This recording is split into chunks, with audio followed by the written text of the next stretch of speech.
All right, welcome to week 10. This week we are looking at campaigns, voting, and elections. Um, Elections lie at the core of any democratic society and are expressions of the principle of popular sovereignty. And there's an emerging concern in the United States is running for office and donating to election campaigns increasingly simply the province of the rich and famous.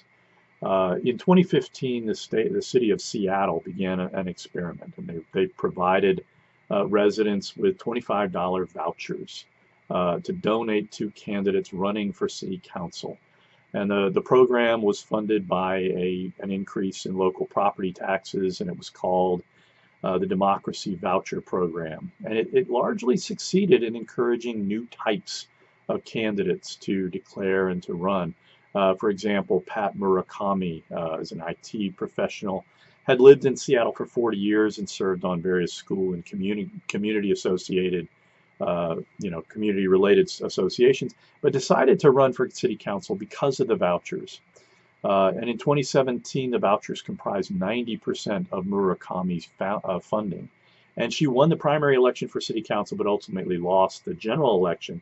But she said, she was heartened by the process and vowed to run again in 2019, saying, I would have been a complete non contender without the program.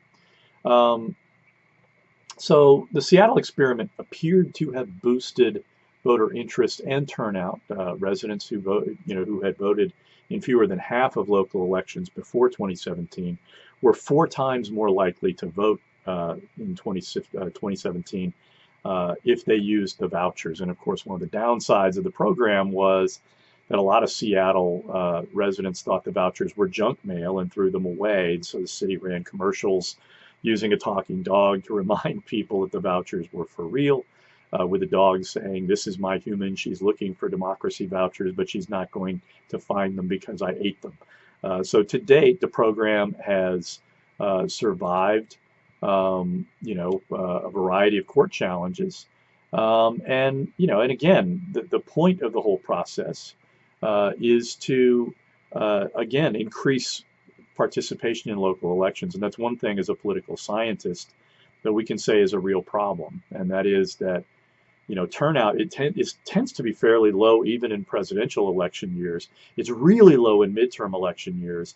And it gets, turnout and participation is even lower when you get to local elections, when you get to elections for school boards and city councils and things like that. And that's a concern because those those lower levels, those local elections, are very important.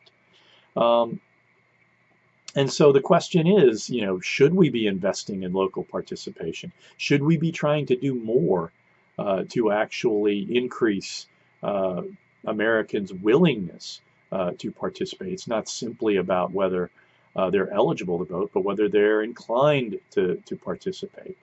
And so, to me, this is an interesting topic to begin, this broader discussion of, what is participation? And of course, participation refers to a broad range of activities, from voting to donating to campaigning to participating in demonstrations to, more contested versions of participation. Digital politics has increased participation. It increases not only the exchange of information, but also it provides new forms of fundraising and voter mobilization. And so as we work through this chapter, I hope you guys will recognize the importance of participation and really the centrality of elections in our process. And I think we all need to be aware of the extent to which, again, you have two really important approaches that parties will take. And to me, the most democratic is to say, I'm going to go into my communities and I'm going to mobilize my people. I'm going to identify people who agree with me, and I'm going to do what I can to try and get them to participate. The other way is to stop people from voting who disagree with you. And unfortunately, that is an all too frequently resorted to tactic in American politics. And I think that's something that we need to be concerned about, and I think it's something that we should be trying to manage and to control. So again, if you have any questions about the material, please ask me a question in the forum. You can email me too, but there's no reason for you not to go ahead and just participate in the forum with a question.